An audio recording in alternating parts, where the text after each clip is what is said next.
अभिनव ने इस सवाल के जवाब में पहले अपना ग्लास ध्यान से टेबल पर रखा और फिर कहा, मुझे नहीं लगता कि आज के बाद हमें इस तरह से मिलना चाहिए। यह हम दोनों को जोखिम में डाल सकता है। रहा सवाल अनन्या के साथ रहने का, तो इसका जवाब तुम खुद दे चुकी हो।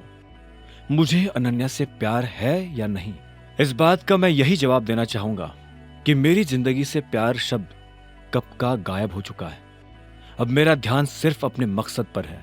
मेरे पिता को जिसने मारा है, मैं उससे बदला लेना चाहता हूं। अपने पिता के खड़े किए इस एम्पायर को मैं और बड़ा और मजबूत बनाना चाहता हूं। इस सब के बीच मेरे पास किसी से प्यार करने की फुर्सत नहीं है। मैं बस मोंटी के लौटने का इंतजार कर रहा हूं। जब तक वो वापस नहीं आ जाता, तब तक मेरे लिए सिंह परिवार का नाकारा दामाद बने रहने में ही भलाई है। लोगों की नजर में कछुआ दिखने में ही इस टाइगर की भलाई है। मैं इस वक्त किसी को नहीं बता सकता कि मैं कौन हूं। अभिनव की बात सुनकर अलाइना की नजरें अभिनव की नजरों में गड़ी की गड़ी रह गई। कुछ देर तक दोनों ने एक दूसरे से कुछ नहीं कहा।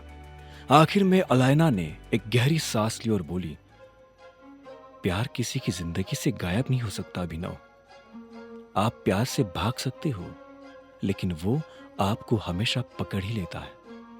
मैं फिर से वही सवाल पूछूंगी, क्या तुम अनन्या सिंह से प्यार करते हो?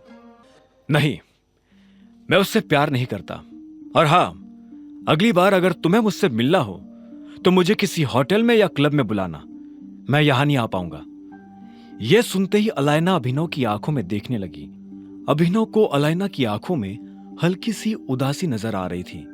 उसने इसे दूर करने के लिए कहा, मैंने सुना है कि हमारे ग्रुप में कोई जासूस घुस आया है। यह बात सुनते ही अलाइना झटके से अपने विचारों से बाहर निकली और हां में सिर हिलाते हुए बोली, हां, लेकिन वो मेरे रास्ते में नहीं है। मेरे पास जासूसों और गद्दारों के लिए कोई जगह नहीं है। उनकी खबर मिलते ही मैं उन्हें मार गिराती हूं। अभिनव उसकी बात सुनते हुए मुस्कुराया और बोला, सुनकर बहुत अच्छा लगा। मैंने सुना है कि मोंटी इस महीने आने वाला है। क्या तुम उसके आने तक का इंतजार करोगी? अभिनव ने अलाइना के सवाल के जवाब में हां में सिर हिलाते हुए कहा, हां, मैं इंतजार करूंगा, और इसलिए मुझे सिंह परिवार का दामाद बने रहने की बहुत जरूरत है। यह मैं अपने लिए नहीं कर रहा हूं, यह मैं अपने लोगों के लिए कर रहा हूं। यह मेरी जिम्मेदारी है कि मुझे उन्हें प्रोटेक्ट करना है। अगर मोंटी आज भी आ जाता है तो भी मुझे कोई फर्क नहीं पड़ता।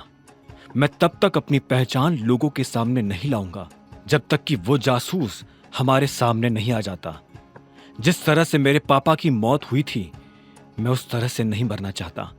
अभिनव ने एक सांस में सारी वाइन खत्म की और सोफा से उठकर कमरे से बाहर चला गया। अलाइना बस उसे जाते हुए देख रही थी।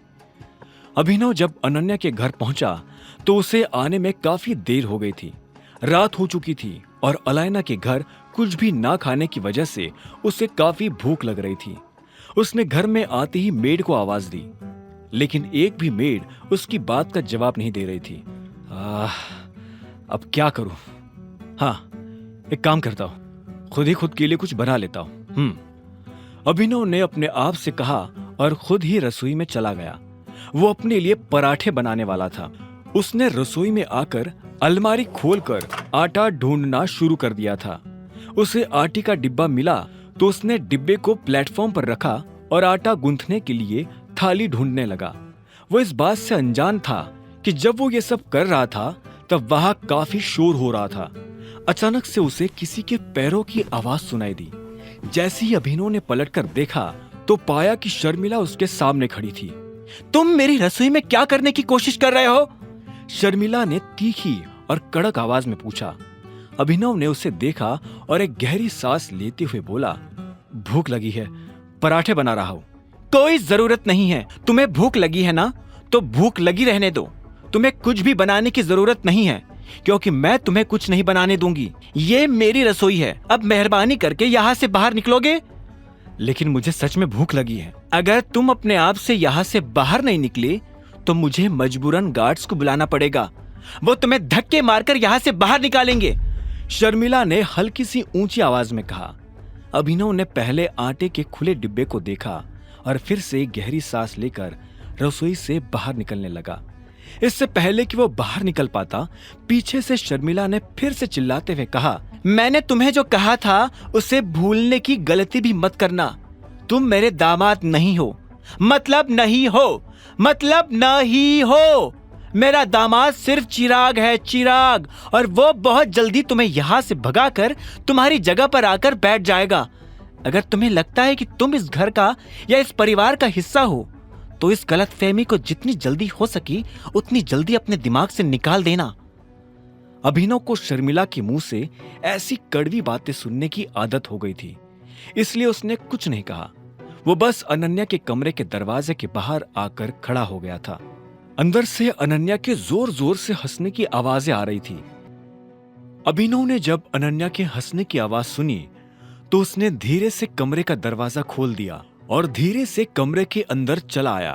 तब उसने देखा कि अनन्या किसी से फोन पर बात कर रही थी। अनन्या ने कहा, नहीं, मैं पूरी तरह से श्योर नहीं हूं कि वो मेरे बर्थडे पर इस चीज का अनाउंसमेंट कर देंगे।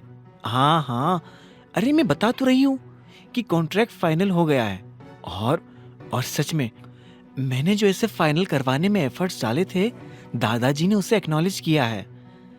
इतना कहते ही अनन्या और जोर से हंसने लगी थी। इधर अभिनव को और ज्यादा भूख लगने लगी थी।